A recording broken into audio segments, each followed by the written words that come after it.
Today, our topic is linear programming and model function graphic solution.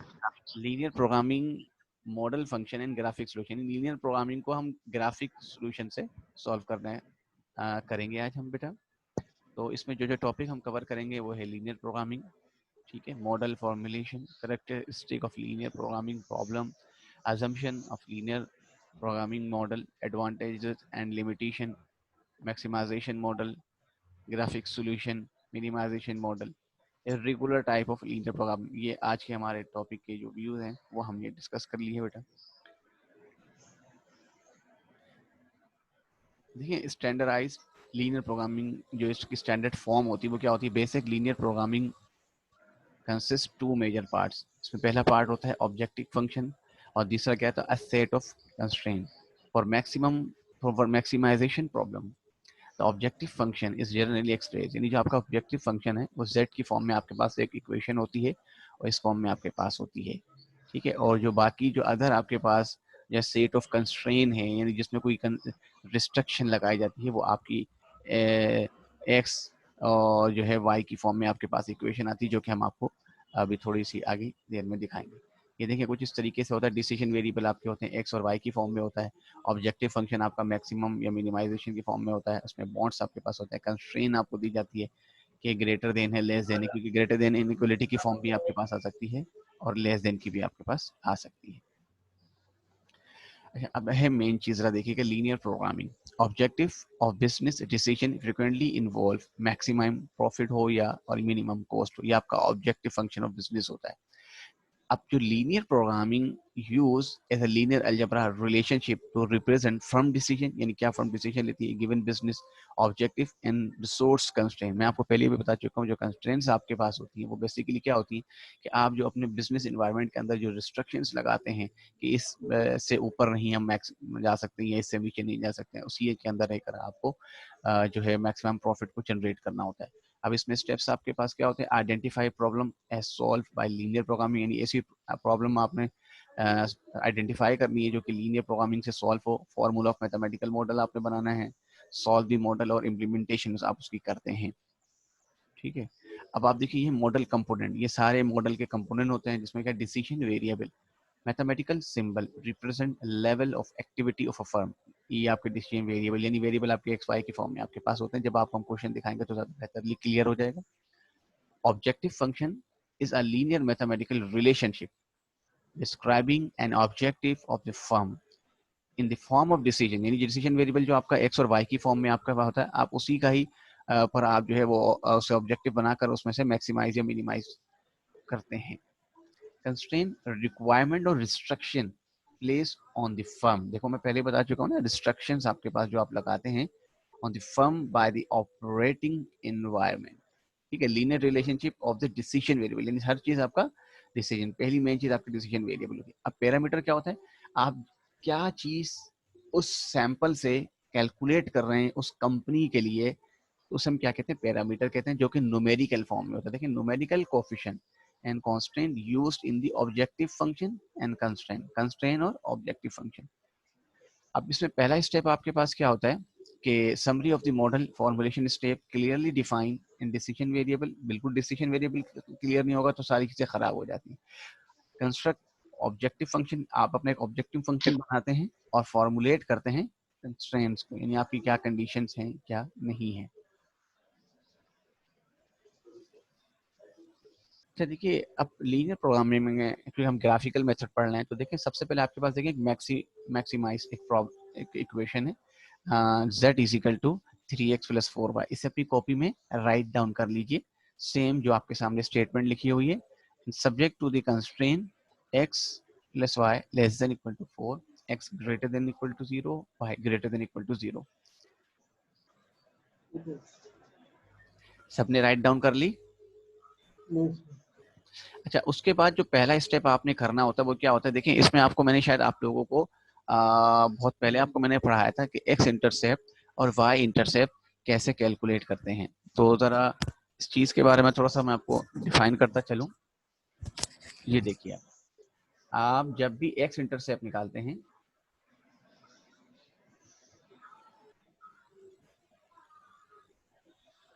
अपनी copy में जरा write down कर लें x intercept. Sir x intercept पे y 0 होता है ना? हाँ बिल्कुल, लेकिन चूंकि मैं तो बता रहा हूँ ना, इसलिए तो मुझे हर चीज डिफाइन करनी पड़ेगी ना बेटा। तो अब आप क्या करें बेटा, देखें आपके पास जो इक्वेशन है x plus y is equal to 4। अब आप x इंटरसेप्ट y को अब क्या करेंगे 0, ठीक है ना। तो x का जो आपके पास आंसर आएगा बेटा वो क्या आएगा 4 आएगा। ये बात क्लियर हो गई। अब आप इसको लिखें पॉइंट ए। आपको पता है पहले x की वैल्यू लिखते हैं, x क्या है आपके पास 4 कॉमा और y की वैल्यू क्या है 0। इसे आप क्या कर दें क्लोज कर दें। ये आपने ए पॉइंट निकाल लिया बेटा। ये वाली बात सबको क्लियर हुई कि x इंटरसेप्ट में y को 0 पुट करते हैं और आपकी जो इक्वेशन है बेसिकली वो ये हैगी। तमाम स्टूडेंट को ये वाली बात क्लियर हो गई है बेटा? ठीक है। अब सर मैं आपकी वॉइस स्लो आ रही है सर। अच्छा, मैं ये कह रहा हूं कि देखिए जब आप x इंटरसेप्ट को कैलकुलेट करते हैं तो उसमें y क्या होता है 0। तो देखें आपने आप हेडिंग डालेंगे x intercept x plus y is equal to 4, this is your equation जो कि आपको गिवन होगी बेटा। उसमें आपने y की वैल्यू क्या पुट कर दी 0 पुट कर दी, 0 पुट कर दी। तो अब आप क्या करेंगे, ये 0 होगी टर्म, तो x इज इक्वल टू क्या है 4 है। इस तरह आपने a लिखा पॉइंट a ब्रैकेट x की वैल्यू 4 कोमा y की वैल्यू 0। अब बात क्लियर है बेटा? Yes sir. ठीक है। अब देखिए जब आप x इंटरसेप्ट निकालेंगे तो साथ में आपको क्या निकालना होता है y इंटरसेप्ट भी निकालना होता है। ठीक है, तो सर अपनी कॉपी में हेडिंग डालें y इंटरसेप्ट।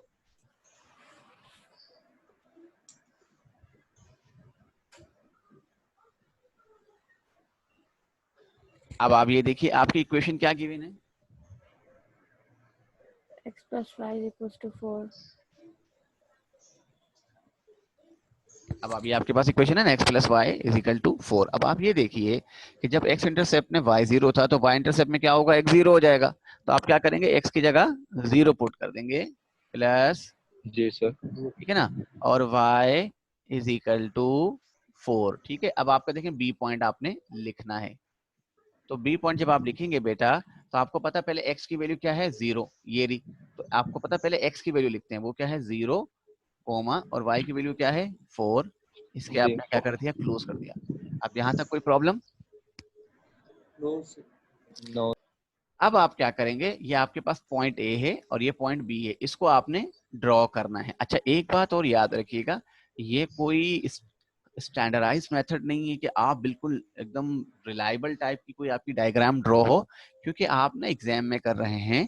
वहां पर कोई अगर आप अच्छी डायग्राम बना सकते हैं तो बना लीजिएगा, नहीं तो ये नहीं कि आपको बिल्कुल ही जैसे ये मैंने आपके सामने फिगर मतलब नजर आ रही है ऐसा। आप कोशिश करिएगा लिखिएगा 0 1 2 3 4 5 6, अपनी कॉपी में आप लोग भी राइट डाउन कर लें। ठीक है, फिर 1 2 3 4 5 6 और y एक्सिस पर भी आप 1 से 6 तक काउंट नंबर लिख लीजिए और x एक्सिस पर भी लिख लीजिए। ये लिख लिया आप लोगों ने बेटा? अब आप ये देखिए अगर आप a पॉइंट को ड्रॉ करना चाहते हैं अपनी कॉपी में तो अब आप ये देखिए x की वैल्यू कितना है 4। आपने कहा 1 2 3 4, देखें आपने यहाँ पे डॉट बना दिया। x की वैल्यू 4 है, y की वैल्यू 0, तो आपने यहाँ डॉट बना दिया। यहाँ तक किसी को कोई मसला? No sir. तमाम स्टूडेंट को ये बात क्लियर हो गई बेटा? क्योंकि देखें ये सबसे पहला बेसिक क्वेश्चन है, अगर ये अच्छी तरीके से क्लियर हो जाएगा तो समझ लें उसके बाद आप लोग खुद ही करते चले जाएंगे।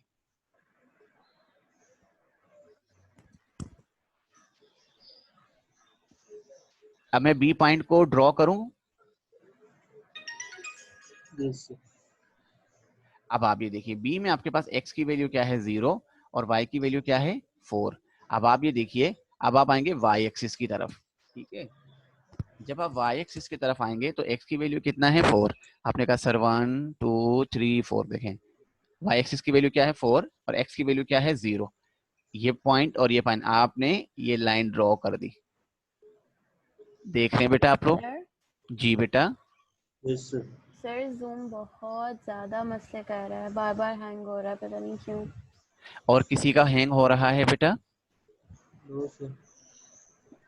आपका आई थिंक हो सकता है इंटरनेट की कनेक्टिविटी का इशू आ रहा नहीं हो। सर, वो आ रहा है कि सर ऐप यहाँ इजंट सही है। रिस्पॉन्डिंग। जी बेटा। आ रहा है ऐप इजंट रिस्पॉन्डिंग। तो हो सकता है आपकी भी, क्योंकि मेरे पास तो नेट का इशू नजर नहीं आ रहा। आप किसी को नेट का इशू आ रहा है? No sir. फिर नहीं। नेट का इशू नहीं है, देखिए, ऐप हैंग हो रही है। यानी मेरी साइड से अगर हैंग होती है तो फिर आपके पास डिलीवर नहीं ये होगा। हमारी मेरी तरफ से हो रही है, मैं यही बता रही हूँ हाँ कि हाँ मेरी हाँ तरफ से हो रही है हाँ बहुत हाँ। ज्यादा। अच्छा बेटा, अब आप ये देखिए, आप लोगों ने सबने लाइन ड्रॉ कर ली, या मैं इसको ड्रॉ करके मैं भी दिखा दूं? सही करनी सर। सही है ना? अब आप ये देखिए, आपके पास 3 पॉइंट है। पहला पॉइंट क्या है? 0,0। दूसरा पॉइंट है ए। तीसरा पॉइंट है बी। अब देखिए यहाँ पे क्या लिखा हुआ है, since the corner point of the feasible region. ठीक है, फिजिबल रीजन क्या है आपके पास? 0। उसमें x की वैल्यू भी 0 है, y की वैल्यू भी 0 है, फिर a पॉइंट है, फिर b पॉइंट है। The value of the z at this point R S below. तो अब आप देखें, ये वाली अगर आप लोगों ने इस चीज क्लियर कर ली है, तो क्या मैं नेक्स्ट स्लाइड की तरफ चलूं बेटा, और ये मिटा दूं जो आपकी स्क्रीन पर लिखा हुआ है? Yes sir. चलें, अब आप आइए बेटा, हम लोग चलते हैं नेक्स्ट स्लाइड की तरफ। अब आप ये देखिए, वो जो पॉइंट थे ना, देखें 0,0 मैंने यहाँ पर लिख दी, ये मैंने क्या कहा? Corner point. आप भी ये बॉक्स बना ले बेटा, कॉर्नर पॉइंट z की वैल्यू। z क्या है? 3x + 4y। आप भी ये बॉक्स बनाइए ताकि आपको आसानी हो बेटा।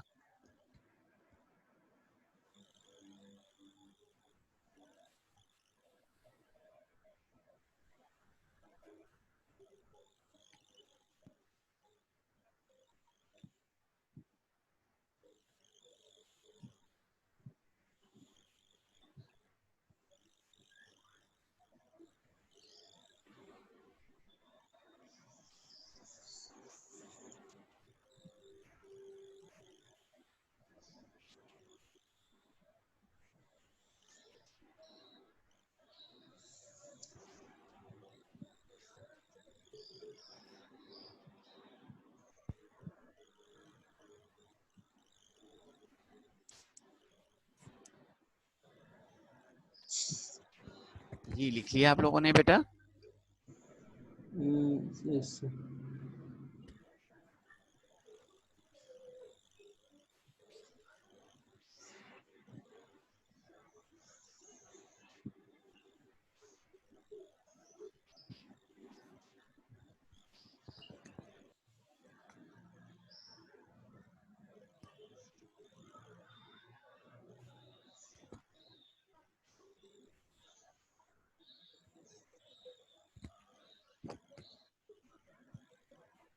सर ये 12 16 कैसे आया? अभी जीरो बताता हूँ। ये हेडिंग, ये बॉक्स बना लिया आप लोगों ने? Yes sir. अब आप ये देखिए, आपने जो 0 पॉइंट यहाँ से लिया 0,0, अब आप x की वैल्यू 0 पुट करेंगे इसमें, और y की वैल्यू देखे ना, ये आपके पास बेसिकली x होता है, और ये जगह ओके। किसकी होती है? y की होती है। ठीक है ना बेटा? Yes sir. है ना? तो आप जब x की वैल्यू भी 0 है, y की भी 0 है, जब आपने इसमें 0 पुट किया, आपने इसमें 0 पुट किया, पूरी टर्म क्या हो गई? 0। तो आंसर क्या आ रहा है? 0। जीरो आ गया। है ना? फिर आप आए अपने a पॉइंट जो आपने ड्रॉ किया था 4,0, फिर आपने कहा sir this is my a point. ठीक है ना? अब आप क्या करेंगे बेटा कि x की वैल्यू 4 है और y की वैल्यू क्या है बेटा? 0। तो आपने x की वैल्यू यहाँ पे रखी 4, 4 3 सा 12, सही है ना? और या y की यस वैल्यू क्या हो गई? 0। तो देखो 12 आंसर आ रहा यस सर। है ना? उसके बाद आप ये देखिए बेटा, ये b की वैल्यू 0,4, ये x है और ये क्या है? y है। तो 4 4 सा 16। 16। Thus the maximum value of z is 16 at the point of b। यानी b पे आपको मैक्सिमम वैल्यू मिल रही है। सर एक सेकेंड, आप ये दोबारा एक्सप्लेन कर रहे हैं? मैंने ये कहा हमने यहाँ पे जीरो नहीं लिया उसको। बता रहा हूँ। एक्चुअली आपके 3 जो है विजिबल कॉर्नर आ गए ना। एक आपके, क्योंकि देखें आपने बी यहाँ ड्रॉ किया था, ये तो आपने एक लाइन बना दी, और आपको इसने कहा x ग्रेटर देन 0 या y ग्रेटर देन 0, तो बेसिकली आपका ये वाला एरिया आ रहा है। तो इसमें 3 पॉइंट है, देखें, एक है 0,0 ओरिजिन पॉइंट, एक ए है, और एक आपके पास क्या है बेटा? बी पॉइंट है। ठीक है ना? अब आपने क्या कहते हैं, 0 यहाँ पे कॉर्नर पॉइंट लिखा बेटा, 0 क्या ओरिजिन पॉइंट क्या? 0,0। ए पॉइंट ये है, बी पॉइंट ये है, और z की वैल्यू जो मैंने आपको पहले कहा था, देखें मैक्सिमाइज जो वैल्यू आपको फंक्शन गिवन होता है वो ये है। आपने क्या किया इसमें? x की वैल्यू भी 0 है और y की वैल्यू भी 0 है, तो आपने x की वैल्यू 0 पुट करी, y की वैल्यू 0 पुट करी, देखें पूरी इक्वेशन क्या हो गई? 0। ओके। उसके बाद आपने कहा सर पॉइंट ए, तो अब x की जगह पे क्या पुट करेंगे आप? 4। तो 4 3 सा 12, y की वैल्यू क्या है 0। ये बात क्लियर हो गई। Yes and then sir. आप एक सेकंड। तो हाँ ये वही है, मतलब एक्स इंटरसेप्ट है, यहाँ पे वाई की वैल्यू 0 होगी और वो आ जाएगा, ठीक जी है। जी जी, यानी एक्चुअली जो आपने जो इंटरसेप्ट निकाले थे ना वो ग्राफिकली प्रेजेंटेशन जी के लिए जी निकाले थे। अब ग्राफ में आपने ठीक है। देख लिया सर कि ए पॉइंट ये है, बी पॉइंट ये है। जी बोलिएगा। सर एक्स एंड वाई की वैल्यू गिवन है। एक्स एंड वाई की वैल्यू गिवन नहीं होती है, वो आपको देखें एक इक्वेशन दी गई थी ना ये वाली, x plus y is equal to 4, जिसका आपने इसका एक्स इंटरसेप्ट और वाई इंटरसेप्ट कैलकुलेट किया था, फिर आपने ग्राफ को ड्रॉ किया, तो इन्हीं पॉइंट को आप इस इक्वेशन में पुट करते हैं जेड में। Okay sir. जी कोई और कोई बात पूछनी है किसी ने बेटा?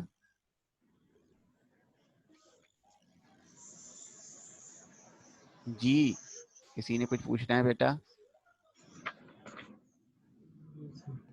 ये सब लोगों ने यहाँ तक राइट डाउन कर लिया बेटा? Yes sir. क्लास का कोई ऐसा स्टूडेंट जिसको कोई प्रॉब्लम हो यहाँ तक, क्योंकि ये क्वेश्चन क्लियर हो गया तो समझ लिया अगला क्वेश्चन आप लोगों ने करना है। सर मैंने अभी ज्वाइन किया है, नेट इशू आ रहा था। अच्छा आपने अभी ज्वाइन किया है। आप फिर एक काम करिए कि अभी हम आपको जब नेक्स्ट क्वेश्चन करवाएंगे ना तो उसमें मैं आपको ये क्वेश्चन समझा दूंगा, क्योंकि ये क्वेश्चन तो अब मैं खत्म करवा चुका हूँ ना, तो अब इसको दोबारा समझाना तो थोड़ा सा वो हो जाएगा। नेक्स्ट क्वेश्चन में मैं आपकी हेल्प कर दूंगा, ठीक है। Okay sir. अच्छा बाकी जो स्टूडेंट हैं उन्हें ये क्वेश्चन क्लियर है कि देखें आपको एक मैक्सिमाइज फंक्शन गिवन होगा, उसके बाद सब्जेक्ट टू कंस्ट्रेंट की इक्वेशन आपको गिवन होगी। आप फिजिबल रीजन मालूम करने के लिए क्या करेंगे, x plus y is equal to 4 consider करेंगे, ये जो आपको कंस्ट्रेंट वाली इक्वेशन गिवन होगी, ठीक है। उसके बाद एक्स इंटरसेप्ट और वाई इंटरसेप्ट के थ्रू आप इस ग्राफ को ड्रॉ करेंगे और उसके बाद आप अपने कॉर्नर पॉइंट निकालेंगे। इसमें बेसिकली आपको कॉर्नर पॉइंट निकालने होते हैं और मैक्सिमम वैल्यू मालूम करनी होती है बाय द कॉर्नर पॉइंट। तो ये वाली बात सब स्टूडेंट को क्लियर हो गई बेटा? Yes sir. जी किसी को भी कोई प्रॉब्लम नहीं है तो मैं नेक्स्ट क्वेश्चन आप लोगों को दिखा दूं बेटा? Yes sir. चलिए जी सर। चलें अब देखिए ये आपके पास यस क्वेश्चन सर। है। देखिए क्वेश्चन नंबर 2 जरा आपकी कॉपी में राइट डाउन करें।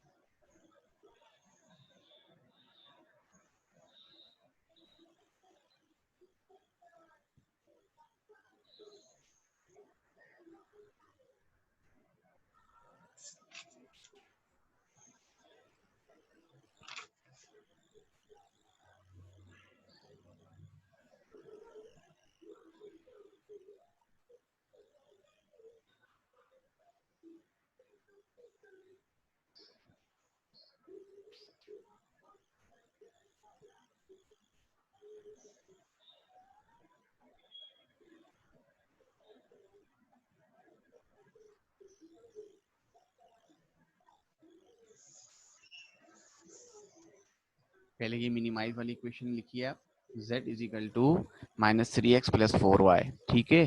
फिर उसके बाद सब्जेक्ट के आपके पास इक्वेशन दो गिवन है, पहले एक इक्वेशन गिवन थी ना, अब आपके पास कौन सी इक्वेशन है, दो गिवन है।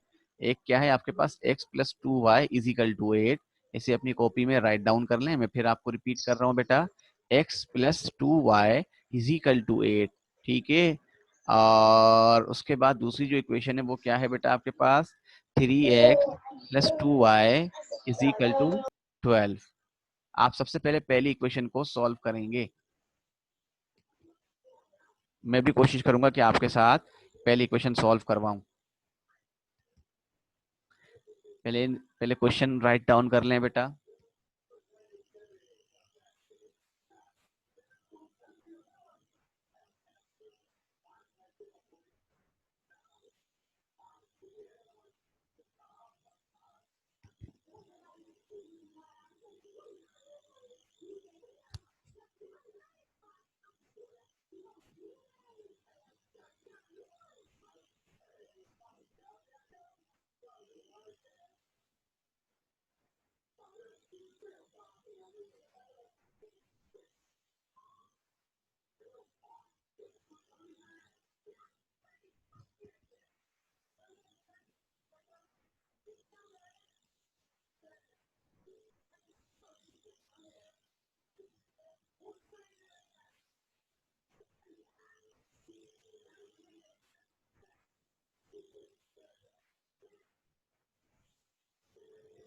मैं हेल्प यू बेटा?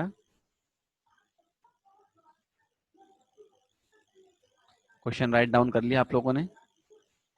हो रहा है सर। अच्छा, लेकिन लास्ट क्वेश्चन में आपको एक इक्वेशन गिवन थी, अब यहाँ पे आपको दो इक्वेशन गिवन है, लेकिन तरीकेकार सेम है। पहले आप एक्स इंटरसेप्ट निकालेंगे, फिर वाई इंटरसेप्ट निकालेंगे for equation number 1. In the same way you will find the x intercept and y intercept for the equation 2, and after that you will draw the graph by these two equation.